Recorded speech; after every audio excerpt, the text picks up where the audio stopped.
नमस्कार प्रिय दर्शकों, स्वागत है आपका सुस्ती प्रोग्राम में। मैं बिकारु नलिनी आज जो प्रश्न आप लोगों ने भेजा है उसको प्रस्तुत करेंगे पंडित जी के सामने। तो चलिए पंडित जी का स्वागत करते हैं। नमस्कार पंडित जी। नमस्कार नलिनी जी। कैसे हैं आप? हम तो ठीक है, आप सुनाइए।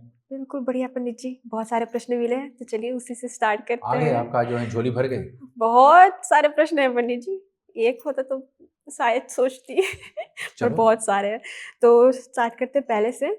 हम लोग जैसे कि मंदिर में जाते हैं तो वहाँ पे जो नाव जी होते हैं तो वो सारे सामग्री हम लोगों को देते हैं। मंदिर की तरफ से सारी चीज़ें मिलते हैं और सिर्फ जो लोग जो पूजा करते हैं या जो भी आए हुए हैं तो वो लोग कुछ ना कुछ पूजा या आरती वगैरह करते, प्रसाद चढ़ाते हैं। तो उन लोगों ने पूछा कि क्या पुण्य उनको मिलता है? क्योंकि सारा सामग्री तो मतलब मंदिर से मिलता है या नाव जी लाते हैं, तो उनमें उनका क्या योगदान है? देखो, हमारे यहाँ पर पूजा पाठ करने का जो है सुविधा हमको मंदिर से प्राप्त होता है, अपने घर से प्राप्त होता है। भगवान के लिए जितना भी आप स्वयं दौड़ सके ज़्यादा अच्छा होता है, उसमें ज़्यादा पुण्य है। जितने भगवान के लिए दौड़ेंगे उतनी ज़्यादा शक्ति पुण्य आपको प्राप्ति होगा और उतना ही अच्छा होगा। अब सामग्री जो है मंदिर वाला आपको दे रहे हैं तो आधा पुण्य मंदिर को मिल गया। आप केवल प्रसाद लेकर गए हैं, मंदिर से आपको टाइम मिल गया, मंदिर ने आपको मौका दे दिया है, नाव ने फूल पत्तियाँ ला दी हैं, तो आपका पुण्य जो है 3 भाग में बढ़ गया। तो यानी कि आपको केवल प्रसाद चढ़ाने का पुण्य प्राप्त हुआ, लेकिन सामग्री का इत्यादि का जो है सब पुण्य वो नाव जी को या मंदिर को प्राप्त होता है। तो इन समस्त पुण्यों को जो है केवल अपने पास ही अर्चित करने, अपने ही प्राप्त कर ले। तो इसके लिए जो है बताए गए हैं कि मंदिर में जो है चढ़ावा दे दो, भगवान को कुछ भोग लगा रहे हैं तो चढ़ावा दे दो, दक्षिणा दे दो। नाव जी जो सामग्री लाए हैं नाव जी को जो थोड़ा सा दक्षिणा दे दो, या तो फिर आरती जो चल रहा है उस आरती में थोड़ा सा दक्षिणा डाल करके और आप जो है उन ऋणों से, उन कर्जों से जो है जाकर के मुक्त हो सकता है, आपकी झोली भर जाएगा पुण्य से। तो यहाँ पर पुण्य जो होता है वो अवश्य में बढ़ता है, आपस में बढ़ जाता है। जो जैसे जैसे सामग्री इत्यादि उपलब्ध कराते हैं वैसे वैसे उनको भी पुण्य की प्राप्ति होता है। लेकिन आप अकेले ही सब कुछ लेकर के आए हैं, आप फूल लेकर के आए हैं, पत्तियाँ भी लेकर आए हैं, तुलसी आदि लेकर के आए हैं, जल भी लेकर के आए हैं, भगवान को भोग भी लगा रहे हैं, तो वो सारी के सारे पुण्य को आपको प्राप्त होता है। ऐसा नहीं कि केवल मंदिर वाला को या नाव को ही प्राप्त होगा, आपको भी पुण्य मिलेगा, लेकिन वह पुण्य अगर औरों की दी हुई सामग्री से करेंगे तो वो बढ़ जाता है। इसलिए उनको भी पुण्य मिलता है। आपको अगर आपको 100% मिलना है तो आपके 100% में से 33 आपको मिल जाएगा, 33 आपके मंदिर को प्राप्त हो जाएगा और 33 जो है जा करके नाव को प्राप्त हो जाता है। तो बचा 1%। तो 1% कहाँ जाएगा? वो तो परमात्मा के ही पास रह जाता है कि जब भी आपका मन भगवान में लगेगा तो आपको वो फिर से मिलेगा, तो आपको 34 हो जाएगा। लेकिन 34 कब होगा? जब आपका मन भगवान में लगेगा, तो पुण्य बढ़ जाता है जरूर। अच्छा जी। तो एक अगला प्रश्न है जहाँ पे एक दर्शक ने पूछा कि हमारे धर्म में 10 लक्षण हैं, जी। तो उसको हर दिन जो हम लोग को हर दिन करना चाहिए तो वो कौन से है और क्या है? धृति, क्षमा, अस्तेय, शौच, इंद्र निग्रह, आत्मतत्व शोध यश्यामि, अक्रोध, सत्य, धी, ये सब 10 लक्षण होते हैं धर्म का। धृति माने जो है अपने में स्थिर रहना, बलवान रहना, स्थान फास्तक रहना। क्षमा, औरों को जो है क्षमा करना। कोई किसी ने आपके साथ कुछ अनभल बोल दिया, अभद्र शब्द प्रयोग कर दिया, गाली दे दी है, अभद्र माने गाली इत्यादि देना, तो वहाँ पर उनको क्षमा कर देना, क्योंकि ज्ञान ना होने के कारण से लोग इस प्रकार से बातें करते हैं, तो वहाँ पर क्षमा कर देना। अक्रोध, क्रोध गुस्सा नहीं करना। अस्तेय, चोरी नहीं करना। धी यानी कि ज्ञान को बढ़ाते रहना, पढ़ते रहना, लिखते रहना, अपने जीवन में ज्ञान को जो है आने देना, यही धी होता है, धारण करना, ज्ञान को धारण करना। और इंद्र निग्रह, अपने इंद्रियों को शुद्ध रखना, अपना मन को भटकाए न, आँख से अच्छी अच्छी चीज़ केवल ना देखे, भगवान को भी देखने का, धर्म को भी देखने का विचार करे। मुँह से जो है केवल गाली ना दे, मुँह से भगवान का नाम भी लिया करे, ना कि केवल फिल्मी गीत गाते रहें और भजन न गाए, भगवान का नाम ना ले। तो ये सब जो है जा करके इंद्रिय निग्रह। और आत्म तत्व शोध यश्यामि, अपने आत्मा को परमात्मा को समर्पण करने का जो है हर संभव प्रयास करे। उसमें संशोधन लाते रहें कि मेरा मन जो है परमात्मा में लगे। मन, आत्मा, मन, चित्त, बुद्धि, अहंकार, ये 4 चीज़ होते हैं जो मन को और शरीर को, इंसान को जो है भ्रमित करता है। तो मन को भगवान में लगावे, अपने मन, अपने दृष्टि में भगवान को देखे, ये चित्त हो गया। बुद्धि अपने ज्ञान के माध्यम से परमात्मा का असली रूप जो होता है उसको समझने का प्रयास करें और गौरवान्वित हो गए, अपने आप को ट्रस्ट फील करें, है कि I am proud of my self, कि हम भगवान के संतान हैं, हम भगवान को जानते हैं। ये अहंकार, अहंकार हमारे यहाँ पे 3 प्रकार के होते हैं। एक अहंकार होता है तामसिक, एक अहंकार होते हैं राजसिक, एक अहंकार होता है सात्विक। मैं अपने आप को बड़ा ही गर्व अनुभव करता हूँ क्योंकि मैं हिंदू हूँ। ये सात्विक प्रकार का अहंकार है। राजसिक, मुझे गर्व है कि आज मैं इतना धनी हूँ और इस धनी से मैं अपने लिए सब कुछ पा सकता हूँ, तो ये राजसिक हो गया। और तामसिक, अपना जोर किसी और को ऊपर, अरे तू का जाने है, हम जानत है, हम ही सब कुछ बतावत हैं, तो ये तामसिक प्रकार का जो है अहंकार हो जाता है। इसलिए अहंकार की जो है जाकर के 3 शैली में तोड़ने के लिए ये जानना चाहिए कि मैं क्या जानता हूँ, मैं क्या जानता हूँ, मैं कैसे बता सकता हूँ और मैं कैसे सबके सामने पेश आ सकता हूँ। तो प्रेम से बोलेंगे तो सब लोग मानेंगे, डांट करके बोलेंगे तो लोग डर जाएंगे और धमका करके बोलेंगे तो लोग वहां से जो है हमसे घृणा करना शुरू कर देगा। ये अहंकार के 3 लक्षण होता है। तो आत्म तत्व शोधिष्यामि और फिर स्वाध्याय करना, पढ़ते रहना, ये सब धर्म के ही लक्षण होता है। तो ये 10 लक्षण अपने अंदर में उतार करके परमात्मा को पाने का जो है प्रयत्न है, प्रयास है, परमात्मा को समझना, परमात्मा को जानना, यही धर्म का 10 लक्षण हो जाता है। अच्छा पंडित जी, तो हमारे एक अगला प्रश्न है जहाँ पे जो पंडित जी होते हैं उनके पास मतलब जो गुरुजी होते हैं उसके पास 3 तरह के शिष्य होते हैं। वो कौन से हैं और कैसे एक गुरुजी अपने शिष्य को देखते हैं? एक गुरु अगर होता है तो उनके पास 3 प्रकार के शिष्य होता है। एक शिष्य होता है जो गुरु जी के पास आता है और गुरु जी से केवल सीखना चाहता है। गुरु जी के पास बैठना चाहता है, गुरु जी का सेवन करता है। वो समर्पित शिष्य है। समर्पित शिष्य जो हैं अपना भला नहीं देखता है, नहीं देखता घड़ी के अब टाइम हो गए, गुरु जी मुझे जानना चाहिए। गुरु जी अभी आपने बताया क्या कराना नहीं। गुरु जी आपने अभी ये नहीं बताए हैं कि आप भोजन में क्या लोगे। गुरु जी टाइम हो रहा है, मेरे पास टाइम नहीं है। तो ऐसा एक शिष्य होता है जो अविलंब जो है कार्य को करते हुए वहाँ पर विलंबित समय को जो है अनुग्रह करता है। तो एक शिष्य होता है जो समर्पित होता है, एक शिष्य जो होता है क्षणिक होता है और एक शिष्य होता है कि चलो आज इसको परखते हैं, ज्ञानी है या नहीं है, मूर्ख है या विद्वान है, कैसा है। तो गुरु जो है अपने शिष्यों को परीक्षा लेता है। कभी कभी गुरु अपने शिष्य को अपने पास बुलाते हैं और बुलाने के बाद कहते हैं बैठो, और कुछ नहीं बोलेगा, वो अपना काम करता रहेगा। तो शिष्य जो है अधीर हो जाएगा और खजल हो जाएगा और वहाँ पर पूछने लगता है कि गुरुजी आपने बुलाया, क्या बात है, आप बताइए। गुरुजी कहते हैं बैठो, कुछ नहीं बोलता है। कभी कभी किसी को अपने पास में बिठाने से एक अपनापन होता है। वही अपनापन जो है एक प्रकार के प्रेम को देने वाले हैं।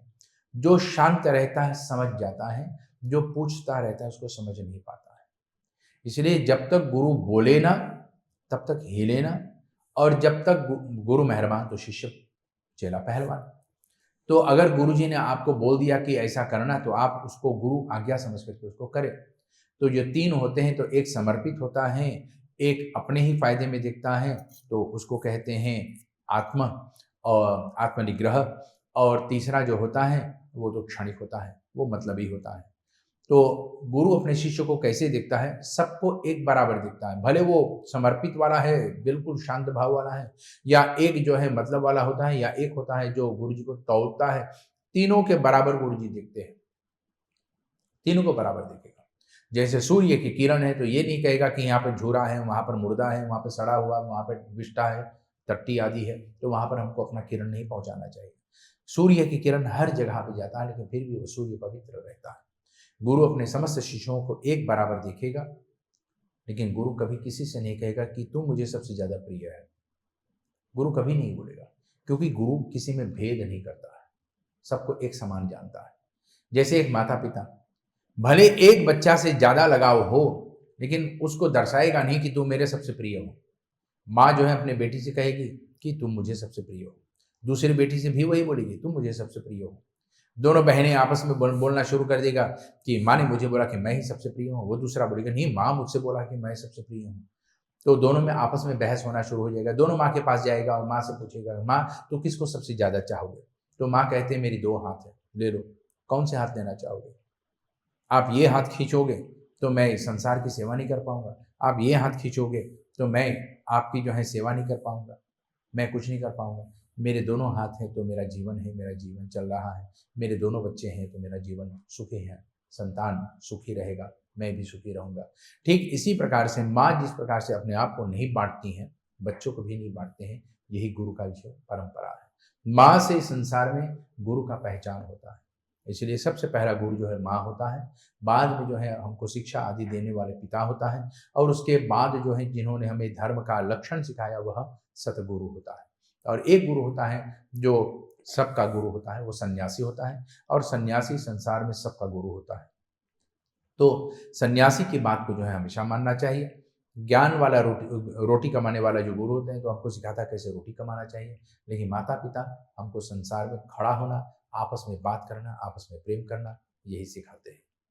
तो जब तक ये ज्ञान माता पिता से प्राप्त ना हो तब तक अपने गुरु जी को हम पहचान नहीं पाएंगे। इसलिए गुरु का पहचान अपने शिष्यों में एक समान होता है, वो किसी को ऊंचा नीचा नहीं बोलेगा, क्योंकि गुरु विरक्त रहता है। विरक्त माने संसार से अलग रहता है, वो किसी को अपना नहीं समझता है, कोई चीज को भी अपना नहीं समझता है, वो सब कुछ यहाँ पर छोड़ देता है और किसी भी क्षण सब कुछ छोड़ करके संसार से अलग हो सकता है। किसी भी क्षण अपने उस मकान को, स्थान को भी छोड़ करके कोई नया स्थान पर जा करके रह सकता है, ऐसा गुरु होता है। तो गुरु जो होता है वो सबके लिए एक समान होता है, लेकिन शिष्यों को देखने का भाव जो है, गुरु के शिष्य के देखने का भाव एक होता है, लेकिन शिष्य जो है एक अपने आप को बड़ा समझेगा, वो सोचेगा कि भाई तू बड़ा नज़दीक है गुरु जी को, थोड़ा हमको भी इंट्रोड्यूस कर दो, हम भी गुरु जी के करीब आ जाए। और तीसरा जो है सोचता है कि भाई क्या मिलता है तुम्हें वहाँ पर जा करके अपना टाइम वेस्ट करते हैं, खाओ पियो मौज करो, यही जीवन है। तो ये 3 प्रकार के शिष्य होते हैं संसार में, जो सब कुछ को तोड़ेगा अपने अपने विचार अनुसार, लेकिन गुरु जो होता है वो सबको एक समान दिखता है। अच्छा, बट जैसे कि क्या नाम है, आपने बताया कि इतने सारे मतलब गुरुजीस होते हैं। एक तो ना माता-पिता, उसके बाद जो वैसे गुरुजी, मगर उसमें भी बहुत सारे गुरुजी, मतलब बहुत सारे गुरुजी भी होते हैं, बिल्कुल, जो हम लोगों को एक अलग-अलग चीज़ें सिखाते भी हैं। बिल्कुल। तो उसमें मतलब कुछ ऐसे गुरुजीस होते हैं कि नहीं, ये मेरा बस प्रिय है, इसी को सारा चीज़ें सिखाना है, इसी को करना है, तो बस ऐसा गुरुजी को हम लोग क्या कहेंगे या कैसे देखेंगे? देखो, बच्चे जो ज़्यादा पढ़ते लिखते हैं ना, वो माता-पिता को सबसे प्रिय होता है, हाँ जी। ठीक है? तो इसमें जो है योग्यता होता है। जो अपने गुरु की बात को बिना हिचक, गुरु डाँटे भी तो मुस्कुरा करके उसको डाँट को सह लेते हैं, और गुरु कुछ बोले तो तत्काल उस आज्ञा को पालन कर दें, और गुरु जी हैं वहाँ पर कुछ ना बोले तो भी संतुष्ट रूप से वहाँ पर खड़े रहें। ऐसे शिष्य को गुरु जी ज़्यादा पसंद करते हैं। क्यों? क्योंकि इसके अंदर में धीरता है। धीरता मतलब इसके अंदर में शांति भाव है, शांतवासा कहते हैं। इसके अंदर में वो लगन है कि वो अपने आप को जो है समर्पण कर सकता है। गुरु उसी को जो है उस योग्य समझते हैं जो संसार में औरों को वो दे सकता है, जो वो स्वयं भी देना चाहते हैं। इसलिए वेद व्यास मुनि का जो है सबसे प्रिय शिष्य हुआ सुखदेव जी महाराज, क्योंकि सुखदेव जी जो है सुन करके याद कर लिया गुरु की बातों को, और वही संसार में अमृत रूप में सबको बांटना शुरू कर दिया। सुखदेव का जो है एक प्रिय शिष्य रहा, सबसे प्रिय शिष्य वो सौनक ऋषि रहा, और सौनक ऋषि जो है सुखदेव की बात को मान करके उनके गुरु के बात को मान करके अपने जीवन को निर्भर बनाते हैं, आनंदित बनाते हैं। तो ये यहाँ पर गुरु शिष्य परंपरा जो चल रहा है, ये इसमें प्रिय जो है, सबसे प्रिय जो है, ये नहीं है कौन सबसे ज्यादा धारण करता है। बरसात हो रहा है, आपके पास एक गिलास है, बरसात में रख दोगे 1 गिलास पानी मिलेगा।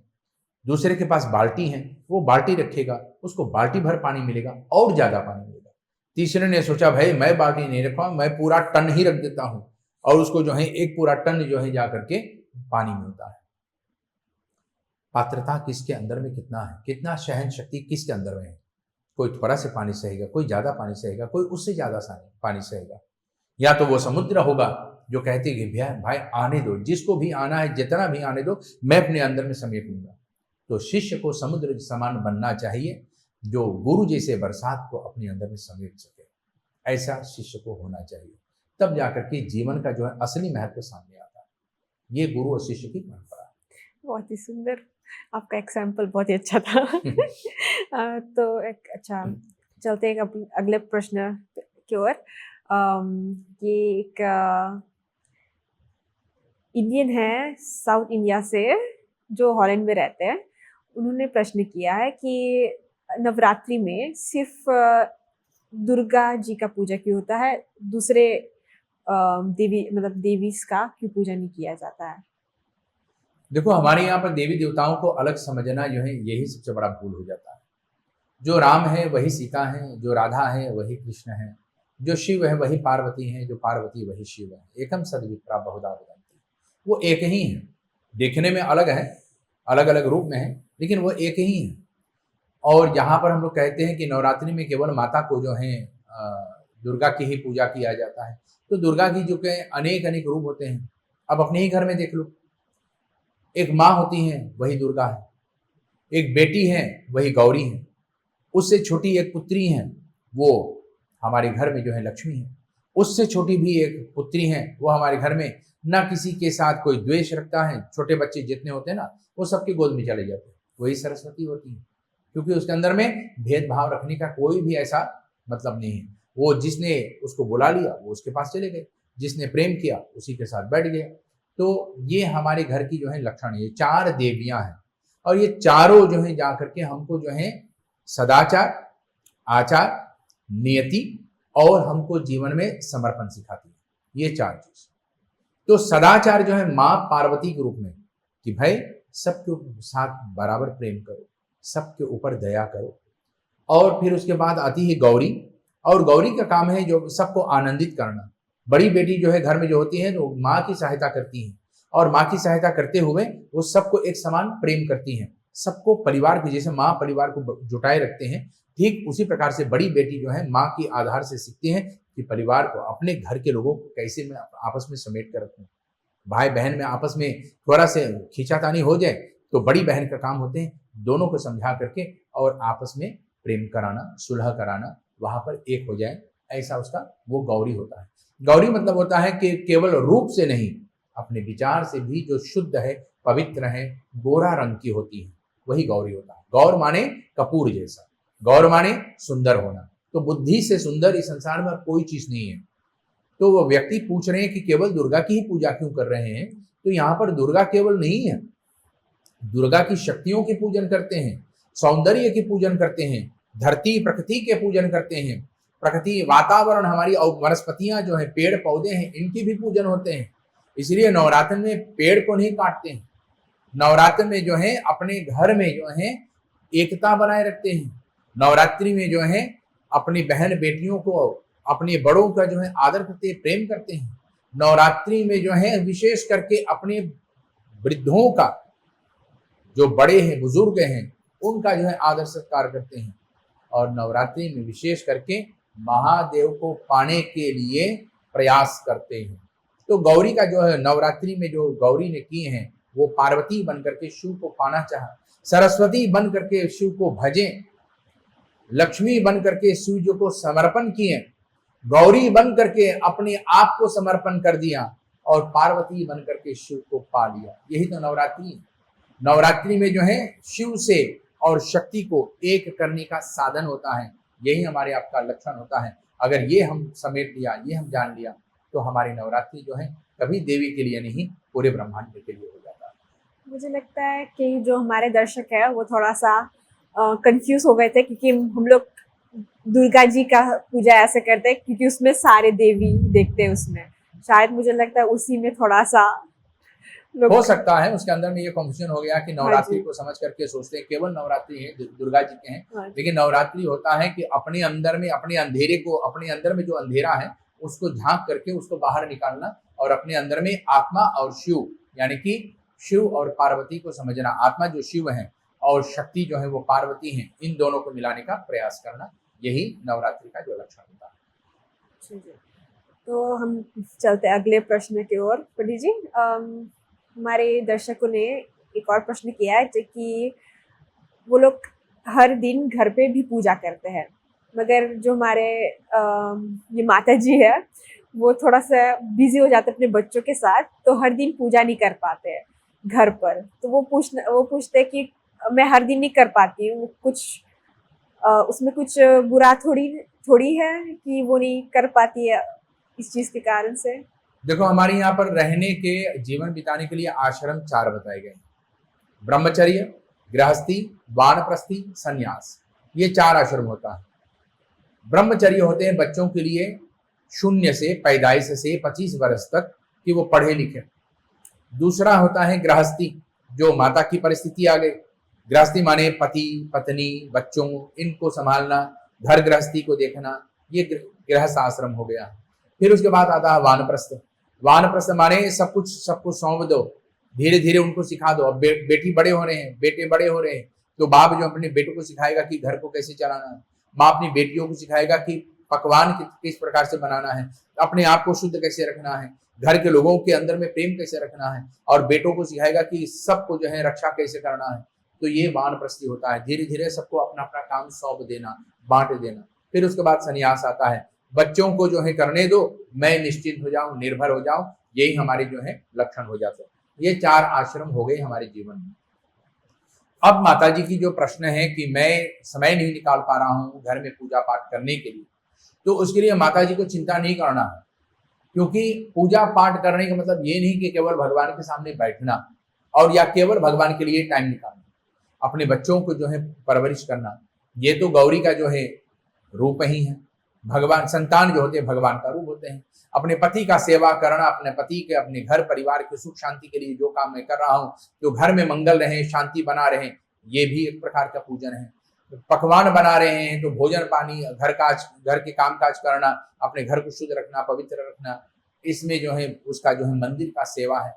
मंदिर में पोछा लगाना भी एक कर्म होता है, ये सेवा होता है, ये भी भगवान का पूजन होता है। तो इस प्रकार से ऐसे पूजन करने से भगवान का ही पूजन होता है। तो गृहस्थियों के लिए जो है अलग समय है। ब्रह्मचर्य में हमें सिखाए जाते हैं कि एक समय निश्चय कर लें कि इतना बजे मैं रोज भगवान का पूजन करूंगा, ये ब्रह्मचर्य होता है। गृहस्थी में हमको सिखाए जाते हैं कि घर के लोगों के लिए सब कुछ तैयार कर दूं और उसके बाद में अपने लिए टाइम निकाल करके भगवान के लिए करूं, ये अलग से शैली हो गया। वानप्रस्थी में होता है जो मैंने सीखा अपने बच्चों को सिखा दूं, बच्चे करें और मैं बस मजे में भजन करूं, मुझे फूल तोड़ना ना पड़े। अब बच्चे जो है जाकर के फूल तोड़ करके लाते हैं, मुझे जो है मंदिर में सफाई नहीं करना है, बच्चे जो है जाकर के सफाई कर देते हैं, ये वानप्रस्थी हो गया है। और संन्यास, अब मुझे पूजा पाठ के लिए भगवान के लिए तरसना नहीं। संन्यास का मतलब होता है कि 3 आश्रम में ब्रह्मचर्य, गृहस्थ, वानप्रस्थी तक मैं भगवान के दरवाजा जो है खटखटाता रहा, भगवान के सामने जाता रहा। अब संन्यास आ गया है तो अगर मैं भगवान के सामने ना जाऊं तो भगवान को चिंता हो जाता है कि ये मेरा भक्त कहाँ चला गया। अब तक मैं चिंतन कर रहा था, अब भगवान एक पल में हमारे चिंतन करें। 3 आश्रम में मैंने भगवान का चिंतन किया, चौथा आश्रम में जब मैं अपने महाप्रस्थान की जो है तैयारी कर रहा हूं तो उस समय भगवान हमको याद करें कि हमारा भगत किधर है। इसलिए यहाँ पर समय अलग से हो जाता है, यहाँ पर हमको चिंतन नहीं, अब भगवान हमारे चिंतन कर देता है। इसलिए हम आत्मनिर्भर हो जाते हैं, हम बेहिचक जो है निश्चिंत हो जाते हैं कि जो कुछ भी है जीवन में परमात्मा ही संभालेगा, वही देगा, वही करेगा। लेकिन माता जी के जो है प्रश्न रहा कि अपने जीवन में इतना बिजी मैं रहता हूँ कि किसके लिए क्या समय निकालो और पूजा के लिए क्या समय निकालो। तो अपने घर में जो जिन जिन लोगों का सेवन कराते हैं, बच्चों को भोजन पानी दिलाते हैं, ये भगवान का भोग हो गया है। अपने पति को जो है जाकर के सामान आदि देना, पति की तैयारी करवाना, ये अपने भगवान की जो है सजाने की तैयारी हो गया है। अपने घर को साफ रखना, ये मंदिर की सफाई की जो है बराबर हो गया। और अपनों में जो है टाइम लगा करके बातें करना, यही भगवान से हमारा प्रार्थना हो गया है। ये गृहस्थी धर्म जो है कुछ और होता है। गृहस्थ से बड़ा और कोई दूसरा धर्म नहीं, कोई और घर नहीं, क्योंकि इसी घर में जो है जाकर के साधु संत सन्यासी आदि सब उत्पन्न होते, पैदा होते हैं। भगवान भी अवतार भी जब धारण करता है तो गृहस्थी में ही आता है। ऐसा नहीं है कि भगवान जो आया है, जितना भी बिना गृहस्थी के भगवान आए हैं वो क्षणिक अवतार लेकर के फिर अलग हो गए हैं। जैसे कि हमारे वराह अवतार, जैसे कि हमारे वामन अवतार, वो आए, अपना लीला की और लीला करके अंतर्ध्यान हो गए। लेकिन भगवान जब भी गृहस्थी में आया तो राम कृष्ण बन करके गृहस्थी में जब आए तो कुछ समय माता पिता के साथ, परिवार के साथ, परिवार के लिए और संसार के लिए समय निकाल करके रहा। उसके बाद वो संसार से अलग हुए। तो इसीलिए गृहस्थी सबसे महान है, सबसे श्रेष्ठ है। और माता जी की बिल्कुल चिंता नहीं करना चाहिए कि मैं भगवान के लिए टाइम नहीं निकाल पा रहा हूँ, क्योंकि अपने घर के लोगों को अपने घर का सेवन करना यही मेरा मेन पूजा हो जाता है। अच्छा, तो उन्होंने एक और क्वेश्चन किया कि घर पे क्यों पूजा करें? घर पे क्यों पूजा करें? घर पे क्यों पूजा करें? भाई देखो, पूजा करना हमारा एक सेवा हो जाता है।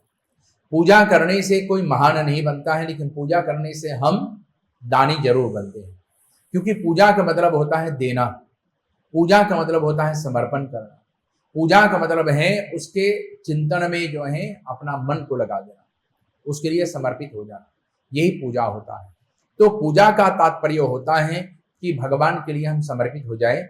और अपने घर में जो पूजा करते हैं तो उसका मतलब अपने घर में आदर्श सिखाते हैं बच्चों को भी कि बड़ों का हमेशा आदर करना, बड़ों का हमेशा सत्कार करना, यही पूजा का तात्पर्य होता है। पूजा करने से अपने बच्चों के अंदर में ये विश्वास स्थापित करते हैं कि हमेशा बड़ों का आदर करना। अन्यथा जिस घर में पूजा नहीं होता है वहां के बच्चे अपने माता पिता की भी आदर नहीं करते हैं। तो घर में पूजा करने से बच्चों के अंदर में ये सीख आ जाएगा कि बड़ों से कैसे बात करना चाहिए, बड़ों के सामने कैसे पेश आना चाहिए, ये पूजा की तात्पर्य होता है।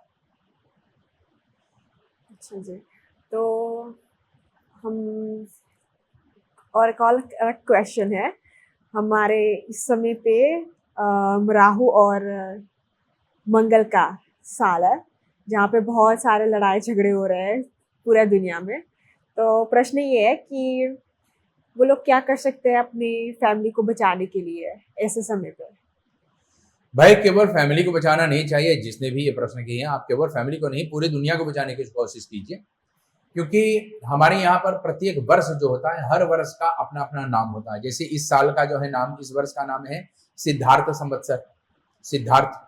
तो सिद्धार्थ नाम का संवत्सर जो होता है, इस वर्ष में जो है सिद्धि की प्राप्ति होता है। और वह जो मैंने लगाया वो कार्य जो है हमारे सामने फलीभूत होगा, वो हमारे सामने आएगा, वो फल मिलेगा। तो अब इस वर्ष का राजा जो है जाकर के राहु है, और इस वर्ष के जो है मंत्री वो मंगल है। तो राहु और मंगल का साथ में होने से, राहु मतलब गैस, मंगल माने अग्नि, जहां पर गैस है और गैस के साथ अग्नि आ जाए तो विस्फोट होगा, एक्सप्लोजन होगा। तो इस वर्ष में राहु और मंगल का साथ में होने से मतलब है कि आग बहुत लगेगा।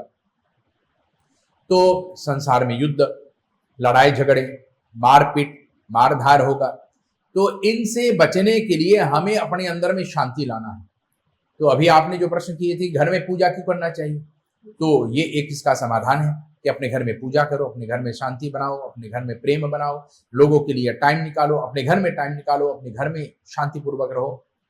और दूसरा बात यह है कि इस मंगल राहु के चक्कर में इस पूरे संसार में महायुद्ध होगा, भूकंप आएगा, जल का बाढ़ आएगा, अग्नि का विस्फोट होगा, आग लगेगा, अनेक अनेक प्रकार के अमंगल जो हैं ऐसा जो है दृष्ट होगा।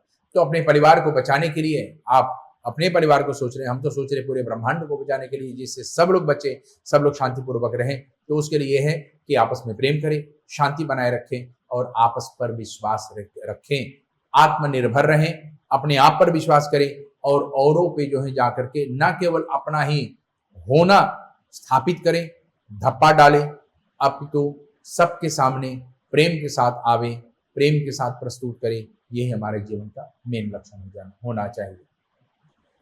तो पूजा पाठ जरूर करना चाहिए। केवल पूजा पाठ नहीं, आपस में प्रेम करना, ये मेन बात हो जाता है। अच्छा, तो एक और प्रश्न है, जैसे कि किसी का मतलब मंडी में तो पंडित जी होते हैं और नाव जी होते हैं, तो वहाँ पे एक 3 पैकेट्स बनते हैं सामग्री का जो उनको दिया जाता है, एक महापित्र के लिए, एक पंडित जी के लिए, एक नाव जी के लिए। तो प्रश्न ये है कि नाव जी के लिए क्यों? सामग्री में जो है 3 सामग्री, मतलब पूजा पाठ में, श्राद्ध में, विशेष करके श्राद्ध की शैली पे ये प्रश्न आए तो श्राद्ध में जो है जाकर के ब्राह्मण के लिए, महाब्राह्मण यानी कि महापात्र के लिए और एक नाव है। तो प्रश्न है नाव को क्यों देना चाहिए? वस्तुतः यहाँ पर उन्हीं को वो सामग्री देना चाहिए जो उसके योग्य है। अब लोग नाव को जो है वो एक गठड़ी बना करके भी दे देते हैं, उसमें चप्पल, सैया, छाता, कढ़ाई, बर्तन और मतलब वस्त्र ये सब बना करके उसको भी देते हैं। तो लोगों के अंदर में ये प्रेम है, समर्पण है, भावना है, देते हैं, ये अलग बात है। धर्म रीति के अनुसार देखा जाए, धर्म की दृष्टि से देखा जाए तो केवल ब्राह्मण और महापात्र महाब्राह्मण को देना चाहिए। 10वां दिन जो अपने घर में जो है 10 गात्र होता है, तो 10 गात्र में महाब्राह्मण जो होता है, तो महाब्राह्मण को, जिसको हम महापात्र भी कहते हैं, उस महापात्र को देना चाहिए।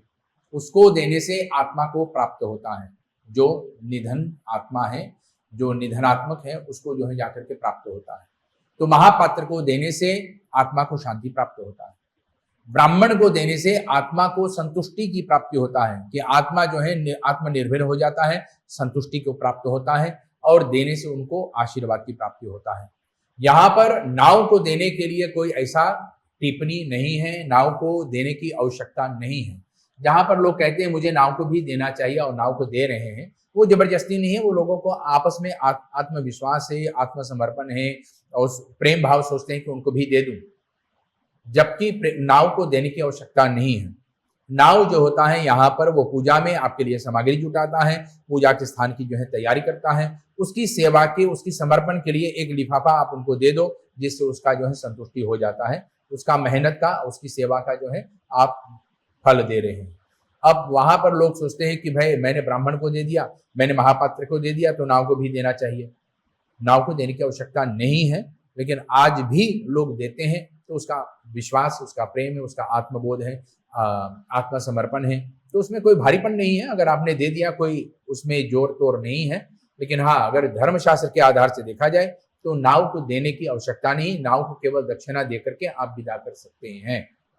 लेकिन अगर आप नाव को भी ये सब सामान दे रहे हैं तो ये आपका प्रेम है, आपका चाह है, आपका समर्पण है, ये आपके ऊपर है। ओके, पंडित जी, एक और प्रश्न है कि जो हमारे महापात्र होते हैं, जो हम लोग 10वें दिन का जो भोजन कराते हैं, तो कैसे पता चलता है कि जो इनका देहांत हुआ है उसको प्राप्त हुआ है वो भोजन या नहीं?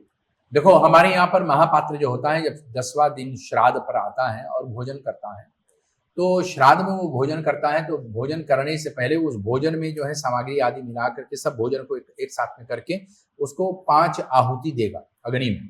वो 5 आहुति देते हैं, प्राणाय स्वाहा, अपानाय स्वाहा, उदानाय स्वाहा, व्यानाय स्वाहा और समानाय स्वाहा। ये 5 आहुति वो देने के बाद भोजन का आचमन करेगा फिर, और तब स्वयं भोजन करता है। ठीक इसी प्रकार से हमारे शरीर में 5 प्राण जो है जाकर के, वैसे हमारे शरीर में 11 प्राण होते हैं, लेकिन एक प्राण होता है जिसका नाम महाप्राण होता है, और बाकी तो सब प्राण ही हैं। लेकिन महाप्राण जो होता है, तो वो महाप्राण जो है हमारे शरीर में, वो इस भोजन को प्राप्त करता है। तो उसी के आधार से प्राणाय स्वाहा, अपानाय स्वाहा, उदानाय स्वाहा, व्यानाय स्वाहा, समानाय स्वाहा, ये 5 बार स्वाहा बोल करके उसको देते हैं। तो महापात्र जो जब भोजन अग्नि में डालता है इन्हीं मंत्रों के आधार से, तो निधनात्मक जो मृतक है, उसको, मृतक को, मरने वालों को प्राप्त होता है। और जब वो भोजन करता है तो अपने अंदर में वो पूछता है, उस पहले से पंडित जी से या यजमान से पूछ लेता है कि मरने वाला का नाम क्या है, कौन है, कैसा है, स्त्री है, पुरुष है, और तब जो है उसको याद करके, उसके नाम लेकर के और भोजन को अपने अंदर में धारण करता, तब वो भोजन करता है। तो हर कौर पे भोजन जब करता है तो वहां पर उसको याद करता है, उसका नाम लेकर के वो भोजन करता है। महाब्राह्मण के तृप्ति से, उसके पेट भरने से, वह जिसको याद करके भोजन करता है उसका पेट भर जाता है। आपके साथ अनुभव कभी हुआ होगा, हमारे साथ तो बहुत ही बार हुआ है।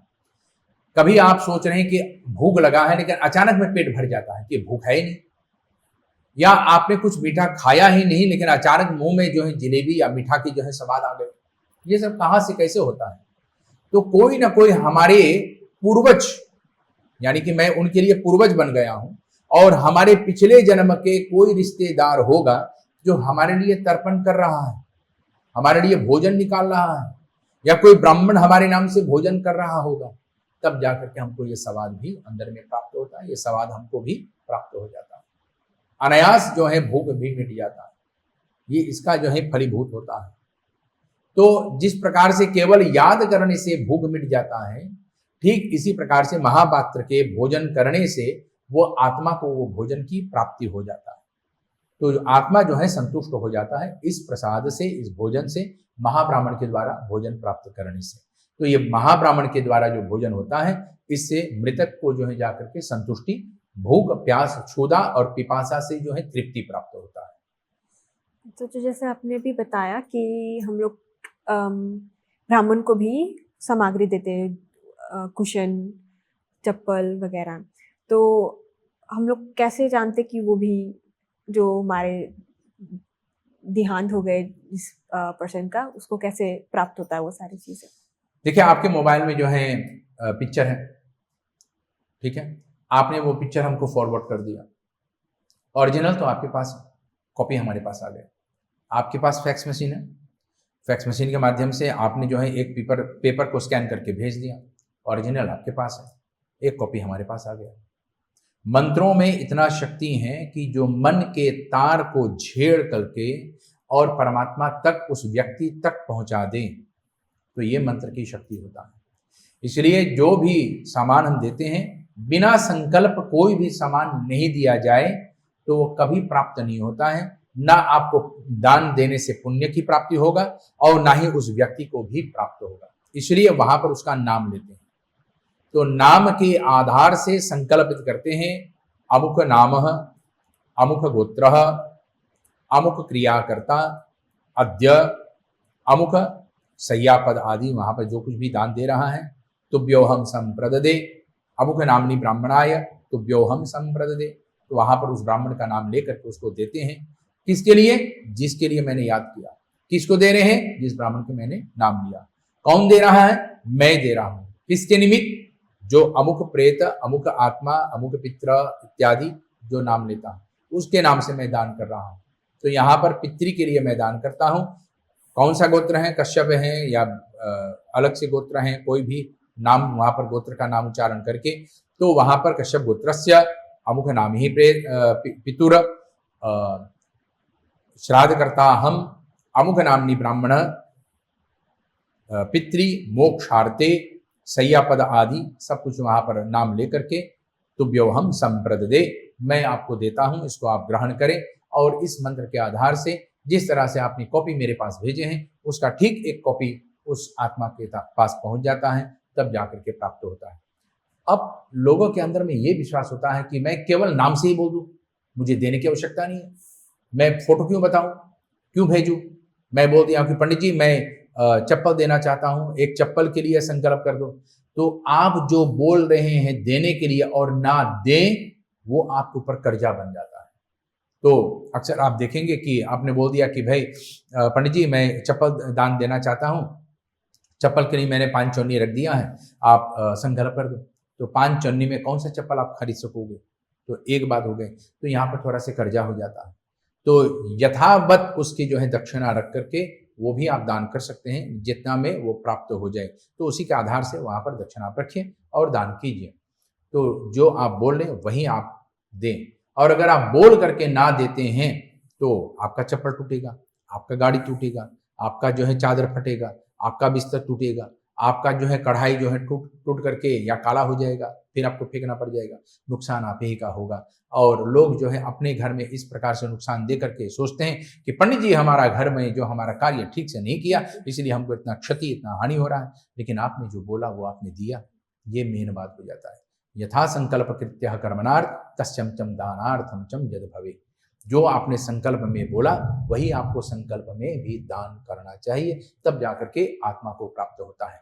जिस प्रकार से बोलने से आपको संतुष्टि मिल जाता है, अगर मैं प्रेम के साथ आपको एक हंसी वाला बात बोल दूं तो आप उसमें जो है लोटपोट हो जाएंगे, लेकिन अगर गुस्सा में वही बात मैं आपको बोल दूं तो आप लाल पीले हो जाएंगे। ऐसे हमारे पितृगण भी संतुष्ट असंतुष्ट हो जाते हैं। अच्छा, धन्यवाद पंडित जी।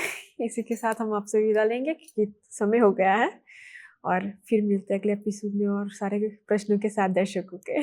बहुत बहुत धन्यवाद। धन्यवाद पंडित धन्यवाद। जी, नमस्कार। नमस्कार। सो दर्शकों, आशा करती हूँ आप लोगों का प्रश्न का अच्छे से जवाब मिला होगा। और भी प्रश्न होंगे तो बेझिझक भेजिएगा, तो हम लोग पंडित जी के सामने प्रस्तुत करेंगे। इसी के साथ हम भी सीखेंगे, आप भी सीखेंगे। तो इसी के साथ हम लोग अलविदा लेते हैं, फिर मिलते हैं अगले एपिसोड में और सारे प्रश्नों के साथ। नमस्कार, राधे राधे।